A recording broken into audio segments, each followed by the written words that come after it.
I want to show you the 4 steps that I take in order to prepare my Tom Seeley design swarm traps for spring. This is the dead of winter, and I am thinking about my swarm traps so that I can be ready when springtime arrives, and it'll be here before I know it. What I would prioritize for prepping my bee boxes is first getting them ready for transport. So checking your ropes, making sure your rope is in good shape and you've got plenty of it. You're not short. You don't have 10 feet of rope. Well, you need 20 feet of rope. I have this marine style rope that doesn't mold, or it's mold resistant, and it holds 75 pounds working weight. I have 2 of these. Now you can see it. I have 2 of these stapled to the bottom so that I can hang my boxes more easily. Some people build platforms for theirs. That's just more work for me. What I have found to be very successful is I have some rope stapled to the bottom, and then it is looped over the top like so. So I have my first loop of rope, and then I have my second loop of rope, I tie a bowline from my tree hanging rope to these, and that secures my hive.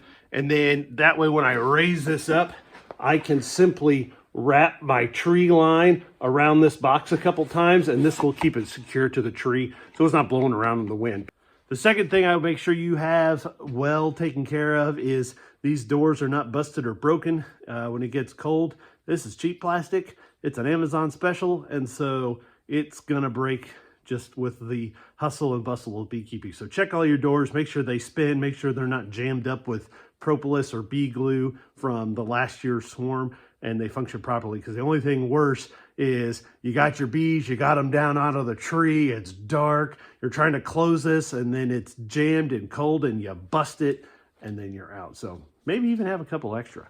This is a rotating door entrance, and this is mainly for transportation. So I can put it on the vent side when I have these bees in my truck.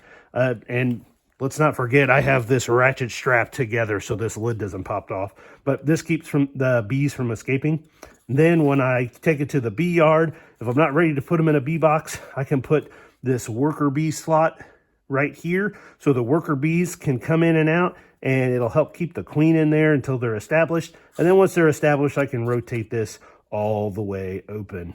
Make a concerted effort to try to find some half-used comb, launch a Facebook message or some social media platform and say, hey, I'm a newbie. I need a couple frames of comb, and anybody out there want to give me their trash? And you're bound to find somebody. Make an effort to get some used comb, because that queen will start laying almost immediately on this, and that's what's going to keep your swarm from flying away in a couple days.